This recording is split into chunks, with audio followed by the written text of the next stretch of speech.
Alright, welcome back to Let's Play Victoria 2. Somebody said I should get better rifles, so I'm gonna get better rifles. It's a prudent research at this point. It'll give us an advantage on some people, not everyone. But, yeah. As you can see, a little bit ahead, because I've been moving my armies around and seeing where I can put them. I've queued up a shitload of infantry, because I need infantry. And just been trying to basically consolidate my armies together. Isn't that working? There we go. Right up. And if you remember last time, we were colonizing the rest of this part of New Zealand. And we've got our troops there, so we've got 2% bonus. And we'll be finished. Well, this is always like running up. So, it's not giving us an accurate completion time, but it'll be done sometime, probably early next year. And then we could probably get started on the rest of this. And also we're working on British Columbia, which will be done slightly sooner. Probably before the year is over, but maybe not. After this stuff completes, I'm actually probably going to release British Columbia, because I don't know, it's something I don't really feel like dealing with, and it'll add more interestingness to the new world. This isn't really benefiting me all that much, except for getting me some timber, and I'm getting timber from other places, so it's not really that big of a deal. Although I might want to keep it. I don't know at this point. The rest of the world, well, Scandinavia is going to kill Norway soon, and they're currently in the process of killing them.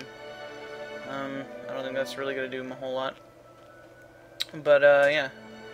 Gotta keep an eye on the situation in Central Europe. It looks like Belgium is getting killified by the Netherlands, which is one of two ways that war ends up. Although sometimes they do that peace deal thing. The Romans are at war with Sardinia Piedmont, and it looks like the Romans are going to crush them, although it doesn't look like it here.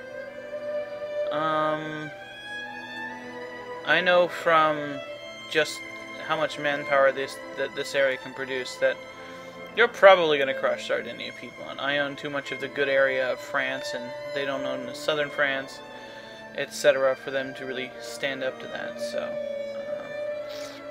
bad news for them. Decent news for us, because the Romans are our allies. Elsewhere in the world, not much else going on. The Guangxi, or however you pronounce that, are still being killed by Burma, it looks like. Yeah, that's Burma. So, not just the Turks are taking bites out of what used to be China. I expect Japan to get in on the party here soon. They'll probably kill Korea first, though, as they usually do. And they will probably be civilized sooner rather than later. Yeah, Prussian constitutionalism. That's weird. Whatever. But, yeah, expect Russia, the Turks, and I don't know, so other people, Japan, to be taking bites out of China, and we'll see how that ends up. I expect one faction or another just to basically take over the whole thing, and the Turks are being the most aggressive at it at the moment. Oh, kitty. And, yeah. So, we've conquered our only two neighbors in Africa. We basically have to wait for Tex to colonize the rest of it. So, except for here, which we just don't have a... Oh, we do have a fort close enough to it. Right, okay, I finished my port in Zanzibar. What am I building here? Probably some infantry. Good, good, good. And we finished our fort in Dar es Salaam, apparently. And that's currently building a railroad, that's good. Good capitalists doing what I want them to do. And I don't think I can do this stuff. No. life rating is too low. Okay. And there's probably not enough people here, soldier pops, to recruit any more soldiers here. I don't think so. So, yeah. I basically have to work with these 9 units, or 9,000 guys that we have here, in between New Zealand and there. Something that, somebody pointed out to me is that I haven't shown what the terrain, or the, map filters do. Like in most Paradox games, there's several different types of filters you can use on the map. EU3 Divine Wind had a ton of them, and this one has less, but yeah. We got the strategic, or the normal political map mode, which is the one I use most of the time, because it makes it easier to see which country is yours. Akin to the realm map, domain map, and the political map modes from other games. So, yeah. Terrain map mode shows the terrain of the regions. As you can see, most of my heartland is plains, deserts, or mountains over here. But in Brittany, it's mostly awesome plains and forests and a little bit of hills. In England, we got a variable amount. We got a bunch of mountains here in Inverness, the northern part of Scotland, but the rest of it's really good land, which is why partially why it's so valuable. Same thing with France. And if we look at our allies over here, they have probably better land than we do, but probably not by much. Yeah. This isn't terribly useful. Usually it's pretty, I mean, it's the world, so you can kind of guess what's in some areas or another. If you're unfamiliar with an area, say like for me, Southeast Asia, I'd be like, well, what kind of stuff is here? And you can still see mountains and stuff in political map mode, so it's not really that big of a deal. So I very rarely use that. It's very indistinct of what's going on, and it's hard to tell. Although the borders are still little thin lines, red dotty lines. The political map mode obviously is the most useful. As I said, the infrastructure map mode is interesting in that it's really, really useful for figuring out where you have your infrastructure stuff. And it shows you where you're building forts or currently railroads like this. And it'll show which places are connected by which to your railroads. See, for example, I had already built railroads in most of my other provinces, or rather the capitalist had. And now that they are currently building them here, and as you can see, Australia is already hooked up. Pretty much everywhere that I own is hooked up by railroads, except for things that I just recently conquered. Unlike in... well, I guess you can, because you can see the railroads of other people as well. But you can see basically the relative level by mousing over it. 16% is basically normal basic railroads like we have. But you can see which countries do not have railroads. For example, Andalusia doesn't have any railroads. You can't currently see if they're building any or not, but yeah. Oddly enough, Byzantium or Rome doesn't have railroads set up yet, but they should soon. And I expect them to be doing that soon. On the infrastructure map mode, you can also see which resource each province is making. For example, sugar here, grain, most of this, fruit, and you can see factories, like there's a steel factory here, glass factory, bronze factory. Bronze is a new thing that was added in the Pop Demand mod. Canned food factory here. I should probably build like what's it called? Fabric factories over here, since there's a lot of fabric stuff over here. But yeah, this is a quite useful map mode. You won't see me using it a lot because when I'm doing stuff off screen, you often see me. I'll often be doing that off screen while I'm messing with my infrastructure and production map mode. That is if I do anything off screen, which I probably will, since people have told me that they don't want a million parts in this like in EU3. So yeah. The most important ones that you need to find are coal and iron. Coal and iron are very important because they are what basically makes you make steel, which is useful for pretty much everything later in the game. Other things that are useful: precious metals, sulfur. Wood is good, timber, because it makes it so that you can make furniture and paper and all kinds of stuff. What's it called? Tropical wood is also really good. You see, we have timber here. All kinds of stuff. Tea or coffee, I should say. And then India will have like opium and stuff like that.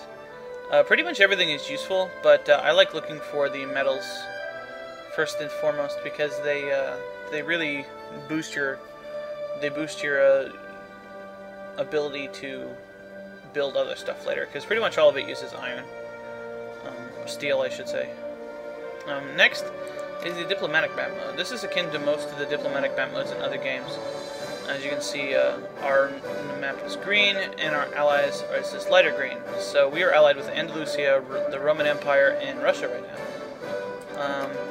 And we are allied to Scandinavia, it looks like. Yeah, we are. And France is our ally. California Republic too. Cool. So we got a pretty strong alliance group here. This is like mostly Central Europe that we don't have. It's interesting right here. Probably won't last until the end of the game. Rome will come into conflict with Russia sooner or later because that's what usually happens. Scandinavian's going to come into conflict with Russia. Excuse me. And most of them are going to be coming into contact with these other European powers, although Latvia, Lithuania, and Estonia are Russia's satellites, or rather in their sphere, so they probably shouldn't have a problem. Bohemia, Moravia, and Austria-Hungary, however, will prove to be a problem, most likely. And, yeah, Bohemia, Moravia is very powerful right now. 192. Industrial score. Sardinia, Piedmont's only really this high because of the prestige and the mobilization. And as you can see here, they're probably going to get crushed by Rome. But they don't really have that many more. So we'll see what happens. Although this is total score. I mean, they do have a lot of guys. But the tech pace made it be different. Okay, next we have the region map mode. This is not very useful. It is useful for basically seeing... It shows you states, basically. So see Laura here. And then region center, which is... I don't know how you're supposed to pronounce that, but I own 2 of the 3 provinces. It really doesn't mean anything, but it basically means that you can get different states from different people based on what you have cores on. For example, I don't think I actually have a core on any of that, so I don't really have a, Casus Belli on stuff for Sardinia, Piedmont, but Normandy here, I own half of it. And this is only really useful for seeing where you can build factories, I guess. Because each factory and each thing it only is in one area. So, like, okay, you can only build a factory in a state rather than a province. It's a region thing. So you probably won't see me in this very much. The revolt risk map. This is important a bit later in the game because it shows you where you are going to have problems with your revolutions, especially later when you start getting the reactionaries and well, actually, I was reactionary earlier, so I wouldn't have a problem with that. But as you can see, I have probably Jacobites. No, Transylvanian nationalists. Oh, right. There's the Jacobites down here. Angry rioters. I don't know what they're mad about, but yeah. Once the militancy gets high enough, they will revolt. So sometimes you want that. For example, if you wanted to change your government to being a democracy, or you wanted it to change to a fascist or a communist system. that won't happen until much later, so that's not even active at the moment. Pretty much just reactionaries are active right now. And obviously the democracy. So we're not in really much danger having His Majesty's government. We don't really have any problems with democracy people right now, because we're pretty much in the middle between with the reactionaries one and with the democracy one. We're probably more in danger from reactionaries than democracy people. So revolt risk basically in our newly conquered Transvaal region down here. Not really too worried about that. Administrative map mode, it basically shows the efficiency of your state. Now, for example, I just conquered this region, so I only have 65% administration efficiency. This map mode's not that useful. I don't use it very much. It has other purposes, but I don't really know what they are. And it'll show you factories and stuff like that. But most map modes will show factories like this. So I don't know what kind of deal that is. Colonial map mode, as you can see, it also shows the fruit stuff. It shows areas where you can colonize. So I can colonize here, for example. And I probably should have been looking at this before. In this, I can colonize here. But if you look here, there's not really much useful here. Coffee. I have some coffee already from here. Some cattle and grain. I will get to it eventually, especially once I start getting more national focuses. I only like using 2 or 3 national focuses on infrastructure stuff, like getting more dudes for my factories, or getting more capitalists or something. And getting more capitalists is only really important at the beginning of the game for a country like me. So yeah. So I'll probably be working on these next. And then here, here, and here. I did get medicine, so my life rating requirements are lower. It'll be a long time before I can get this stuff. This is very, very useful. As you can see, it basically tells you what you can do. I can do this, and I'm already currently colonizing this. Yeah, and then you can see what other people are colonizing. And we can actually colonize this. I didn't realize that. But I'm going to leave that. I don't really care. Although it is core to Colombia. Maybe I should just try to get all of Colombia's cores and then release it.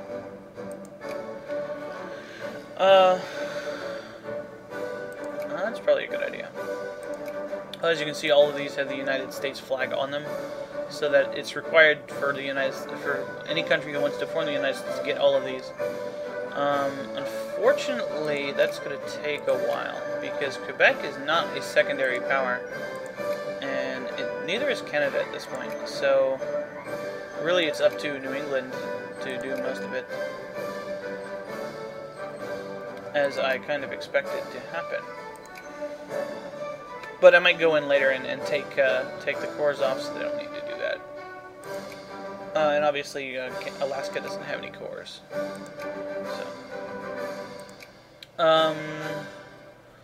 let's see what else. Recruitment memo. Now, this is very useful sometimes, but most of the time it's not. For example, if you have a large standing army like I'm going to have almost all the time, this is only useful for really knowing where you have troops to be pulled up. They will be green in that case. And yeah, and these are places they're currently recruiting. I don't use this all that much because I usually keep my military capped out as much as possible with a country like this. In a smaller country, it is useful. So yeah. In this, what I was looking for before, because I'm a moron, is the national focus thing. It'll show you which region you have your national focus in. So for example, my national focus is over here for colonizing, and also for here. So that's an easy way to find your national focus. Okay. So that's pretty much it for the map modes. There's less bugs with it, with the map clicking. I think that was just my copy of of EU3 that had problems clicking on the map. There were little graphical glitches last time, but that should be fixed because I updated my video card drivers. So yeah. I made an event where I sell this to Russia, but it hasn't popped yet because I don't really need it anymore.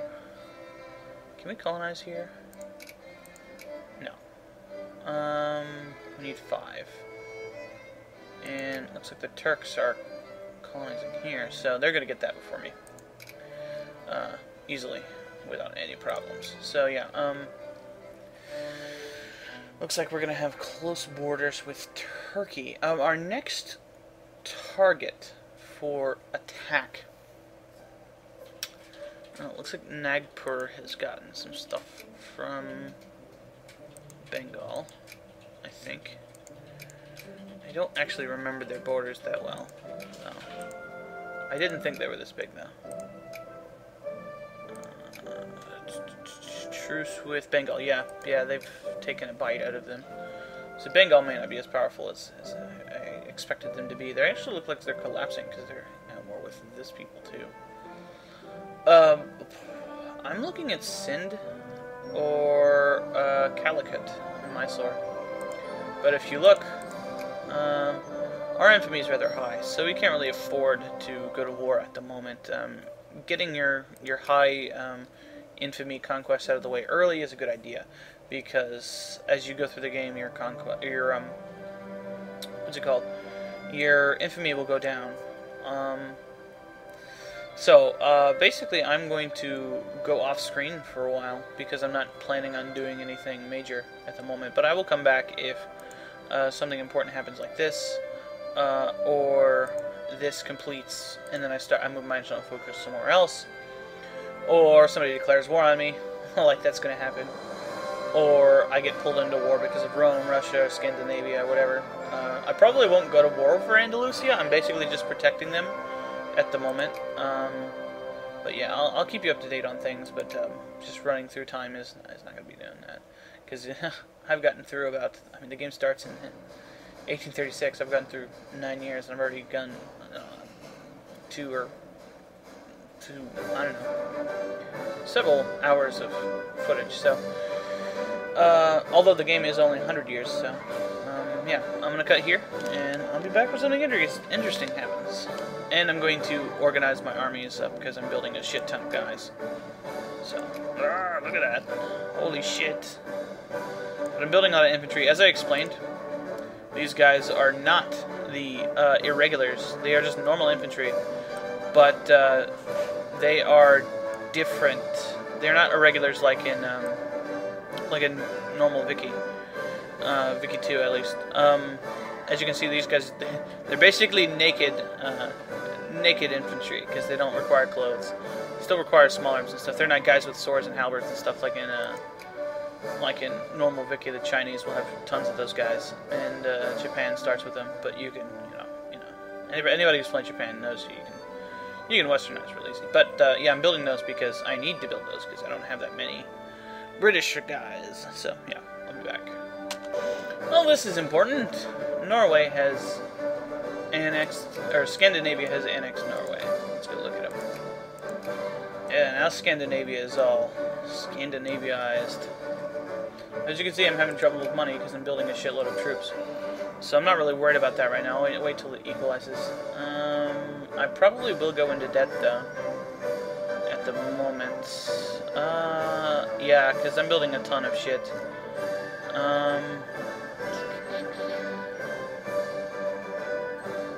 Maybe set my poor taxes up. My middle class is getting a little bit of life needs needs that they need to do, so I probably won't mess with them. But yeah, that's the situation. And as you can see, it was not very long. Oh, and if you remember, I was going to keep it as a placeholder and put it into this when the option came up, but yeah, that's not much of a delay for this, and this isn't as good as it is in normal Vicky, so I'm not too worried about losing it, and this was the only suggestion I was given. So, also, Russia's at war with Khiva. They were a target, I guess, but I don't really care. They don't really border me anyway, so whatever. Well, there you go here. The Netherlands has annexed Belgium. So, hey, I guess. I don't know. Whatever. Okay, we got a couple of events here. Holy Site Stirred. We've gotten this before. I'm gonna pick this because it gives me consciousness. And this one. The signs have been evident for some time. Whispers can be heard in the barracks grounds, and sometimes when a Celtic officer enters a room, even the liveliest of conversations seem to die down, as if it had bumped into some immutable hinder. The Tartar Officers Corps in Astrakhan is becoming increasingly attracted to the cause of Tartar nationalism and separatism. And we could prove it. We have the options of ignoring these things for the time being, or getting rid of some of the more outspoken officers. We can get rid of the ringleaders, and we can...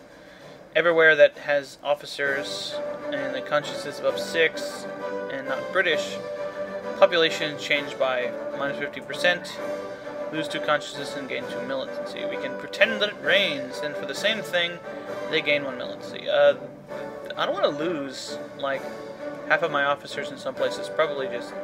Well, no, this is everywhere that isn't British, so I don't want to lose half of my officers everywhere. And my consciousness is pretty damn high, so, yeah, I'm just going to get a little bit of militancy. It's probably not even affecting my main militancy, so... as you can see, I still have a tiny bit of war exhaustion, but that's fine. Alright, we get one of the historical events, Queen Victoria marries. On February 10th, 1840, which happened a while ago. It's not even the right date. I don't even know why. This happened, I think 3 days ago, and I let it run for a little bit. Whatever.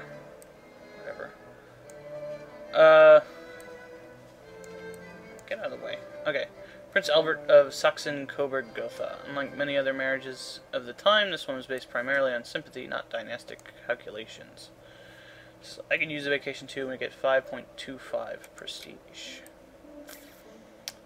The wool district in Halaban has become a hub of activity lately, and more little cottage weaveries are springing up across the province. While the Halaban folk have always been known as the thrifty kind, the ready access to some of the world's best wool might also explain the theory of activity. Could work harder and gain 15 regular clothes, and all pops lose 5 militancy, or work smarter and gain 5 luxury clothes. I'm building a lot of normal infantry and lose consciousness, which I don't want to do.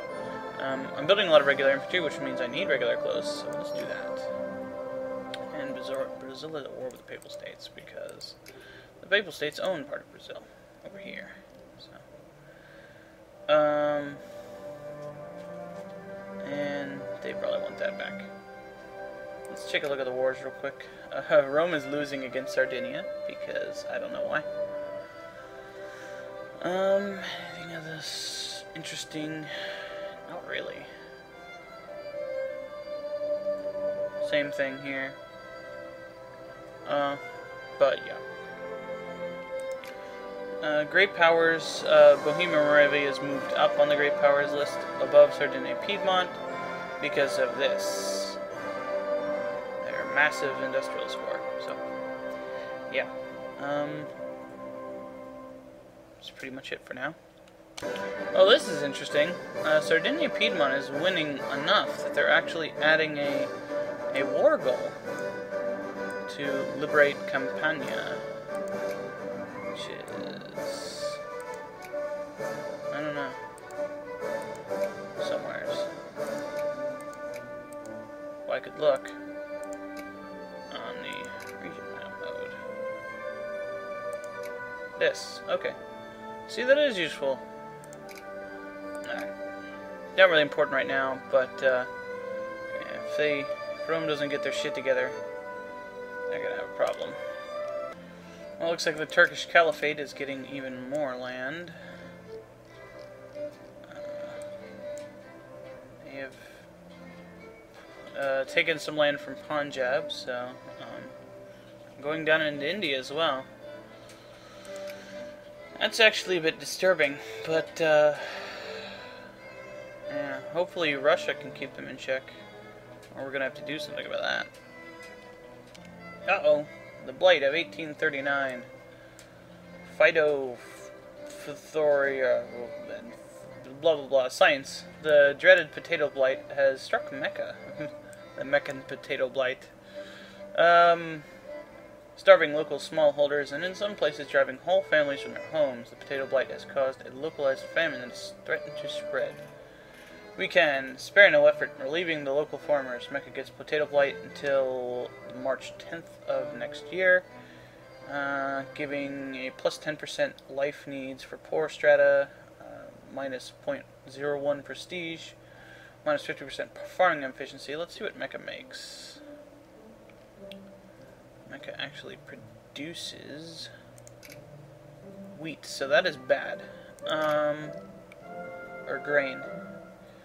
Local consciousness and militancy plus 0.1%, and immigration push 75%.